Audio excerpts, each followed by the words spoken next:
Hi, this is Pastor Philip, and this is our Advent devotional. And each day during the Christmas devotionals, we'll be talking about a different character from the story of Christmas. Starting today with King Herod. And it's a really quick line at the beginning of the story of Luke where it says, in the years of King Herod. And that's all. It goes on to talk about the rest of the story of Zechariah and the different characters that we'll see. But it's really interesting that it talks about King Herod at the beginning. And you may think, well, this is all this is just a timeline. It's just setting up when these things were actually happening. But it's so much more than that.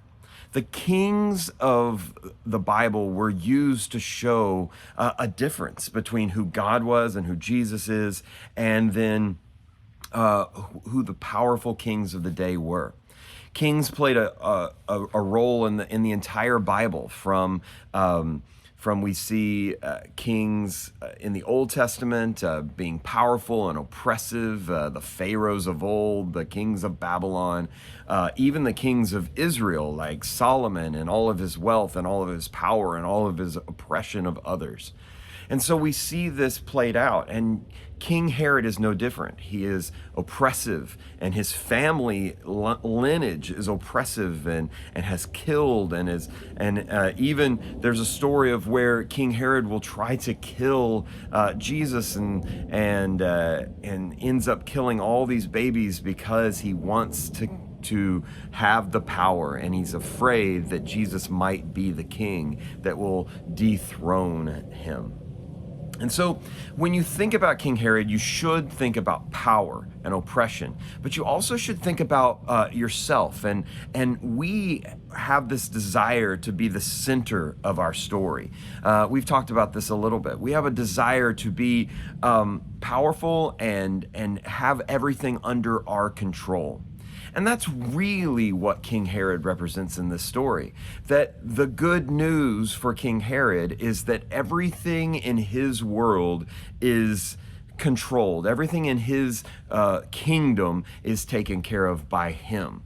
And isn't that the human story? That we want to be in control of our own story. It takes over everything we have. But the story of Jesus is different. The story of Jesus is one of powerlessness. It's one of love, forgiveness, compassion, grace. And I hear a lot that, well, that's great for that story. And yes, I want to be a part of the kingdom of God. But that can't be how we make every decision.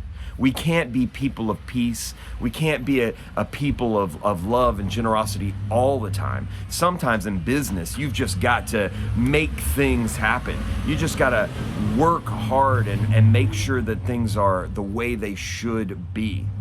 I'm here to tell you that that's just not the case. We can be people of love and generosity and forgiveness all the time. We can be people of Jesus and his kingdom at all times in our lives. There's not a time where we have to be powerful and oppressive and a time where we can be loving and generous. We should be loving and generous at all times. And that's the story of Jesus. And so you may wonder, why am I out here in my front yard? Why am I just watching all the cars and trucks go by? And I would say this, it's because of these lights behind me, these Christmas lights that I have up here. I've got the little Christmas trees, and I've got some lights on my palm tree because, we're in Florida, and I've got these lights up, but you cannot see them, can you? Because the light all around me, the sunshine is so bright, and it's so oppressive, and it's so overbearing that you can't see the little flickering lights. But you know what? They're there. The lights on these trees and the lights on this palm tree are there, and they're beautiful. And at night they are sparkling and they are wonderful. But this is the story of Jesus. Jesus doesn't come in oppressive and saying, you got to do this, you got to believe in me, you've got to follow my way. He comes in with the beauty of the sparkling lights. And if you're willing to step into the darkness, and if you're willing to let him be the light of the world for you, you can see the beauty of love, the beauty of forgiveness, the beauty of grace that has been there all along. And it will be there all along as we walk with him. So this Advent season, I am choosing to walk in his light, not in the oppressive light of what keeps this world moving, but I'm choosing love. I'm choosing forgiveness. Even when it makes me powerless, even when it makes me an underachiever or all those things that we think about in this world, I'm choosing to follow the kingdom of God, to follow the way of Jesus, to follow love, forgiveness, and peace, not the kingdoms of this world. Thanks.